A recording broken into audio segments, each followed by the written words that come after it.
Hello guys, kumusta po kayong lahat? Shout out sa aking mga subscribers at sa mga viewers, mga kaibigan, sa lahat ng mga OFW, shout out guys. Ayan guys, magwalis ako guys. Itong walis ko guys ay nung 19 forgotten pa ito. Ayan guys, nakamap na ako, magwalis na lang kasi maaga pa magsundo ngayon ng mga alaga ko. Tara na guys. Ayan. Ganyan lang ang ating background ngayon guys. Background pala. Ay ano ba? Sige, punta muna ako doon guys. 1, 2, 3. Diyan lang kayo guys ha. Magwalis ako.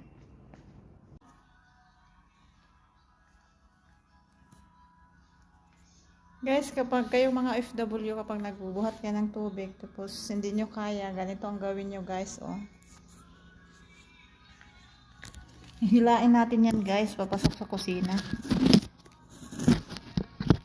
Wait lang. Parang naglalaro lang tayo guys ba? Ganito guys.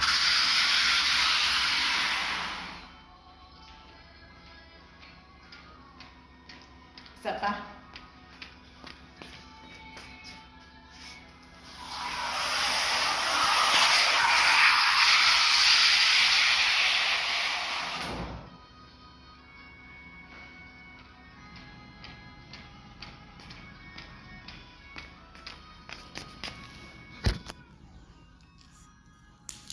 Naglalaro pala ako, malapit na ako magsundo ng mga alaga ko. 11:30 na guys.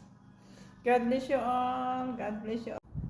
So guys, ito na nga. Punta na tayo magsundo ng ating mga alaga. Samahan nyo ako guys dahil magkukwento ako mamaya sa inyo kung paano yung buhay ng isang OFW at kung ano yung dapat nating unahin sa ating mga sahod. Tara na!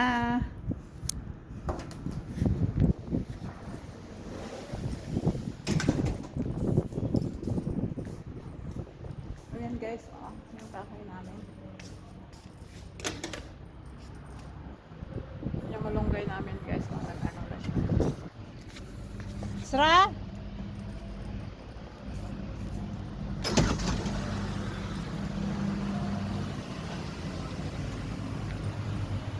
Nagtatrabaho dyan guys, oh.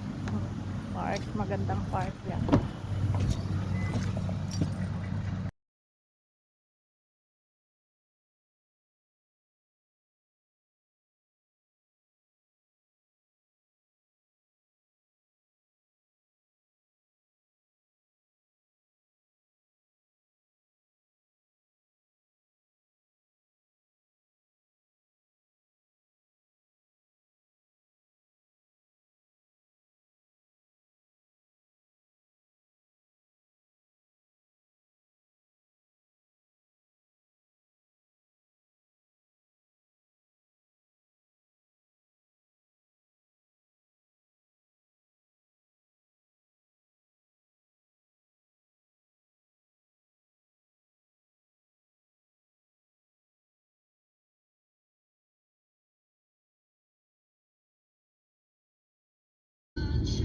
Nandito nga tayo ngayon guys, magsundo ng aking mga alaga. Ito yung school ng aking mga alaga, ang ganda. International school kasi yan. Magdadakdak muna ako dito guys habang naghihintay ng mga alaga. Ayan guys, nagsilabasan na yung ibang mga bata. Ang alaga ko, ewan ko kung nasaan na. Naglalaro pa sila sa... Yan si Sarah talagang matagal yan lumabas.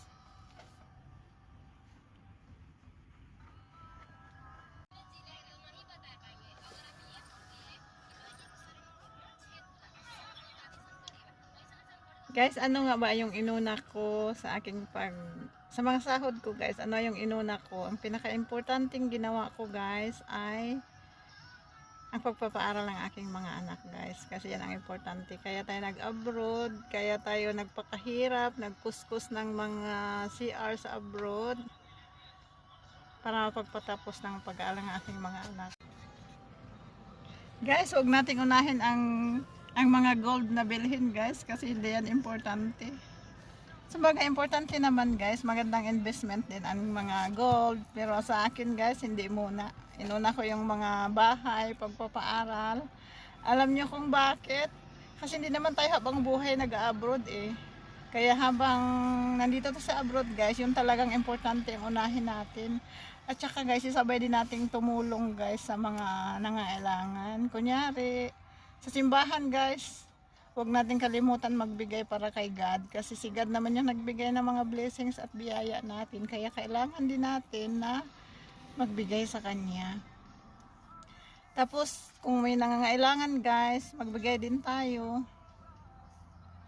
Ganon guys, ang sikreto ng tagumpay sa buhay. Ako guys, masabi kong successful na ako kasi napagtapos ko na ng pag-aaral ng mga anak. Yun talaga ang success ng mga OFW guys, ang mapagtapos ng pag-aaral mga anak. Kaya kayo guys, kung gusto nyong, kung mga ibang bansa kayo guys, unahin nyo yung pag-aaral ng inyong mga anak kasi yun yung importante. Magdadakdak muna ako dito guys habang naghihintay ng mga alaga. Ayan guys, nagsilabasan na yung ibang mga bata. Yung alaga ko, ewan ko kung nasaan na. Naglalaro pa sila sa... Yan si Sarah talagang matagal yan lumabas.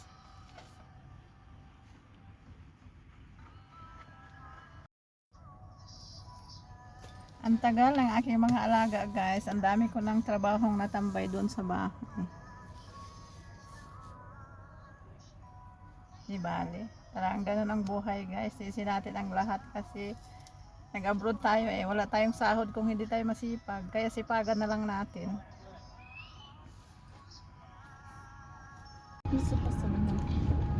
Ito na guys, pauwi na kami sa bahay. Nandito na yung aking maldita na alaga. Ang ganda ng buhok. تقدري تشوفين الجدول جل ما تتعبين نفسك. اي رحت نزلت تحت دورت شو اسمه بالساحه ما لقيتها. Nagsisihan na itong احنا dalawa ما نقعد guys. الساحة. وانا ايش دراني Kasi naglaro itong maliit, naglaro itong bunso. Tapos ang ate niya ay napagod, naghanap sa kanya. لا مو. رحت سالت اللي فوق قالت شوفها بالبونينج توني كلها تستاهل. ما سمحت لك. الا لا والله ما سمعت. انا قاعده ادور احد المسائل الرياضيه. Ayan guys, makinig na lang ako ng away ng mga alaga. Tapos nag-away na sila. انا احتاج اطيب لساني. دخل فيك. Maldita kasi itong bunso guys. Sobrang maldita هذه niya. هذه فيها اشياء اكبر من شو اسمه مواد. اي نستعملها نستعملها. تحطي قسمه وحروف وكذا وايش؟ اي نستعملها لا انا. كذا خاصة. الخط كذا. اي نستعملها. وفوقها إذا طلع عدد، إذا قسمت شيئين طلع عدد أضغط عدد Ang oras زائد ngayon يطلع عدد. guys ay 11:30. 11:40 na. Late na ako magluluto. ما يسمح تاخذينه والله أوريك. We will give you the 5. يا thanks. No, she will give you 5. 10? I will give you 15 if you No, no, how- on the elevator. لا لا لسه What? I'm gonna give you 20. 20? Yeah. I'll give you Ang ingay 100. ng mga alaga ko guys. خلاص لسه. At nandito na nga tayo guys. Tapos na natin sinundo ang ating mga alaga. Oops.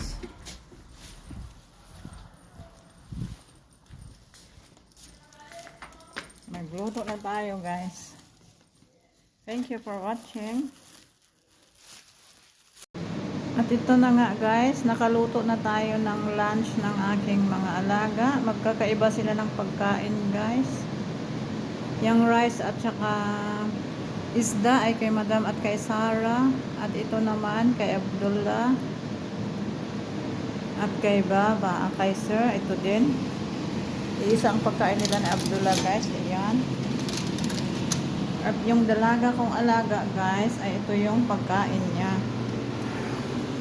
Ayan guys. Potato fry. Diba guys? Pero madali lang naman yan kasi nasanay na ako. Thank you so much for watching. God bless you all.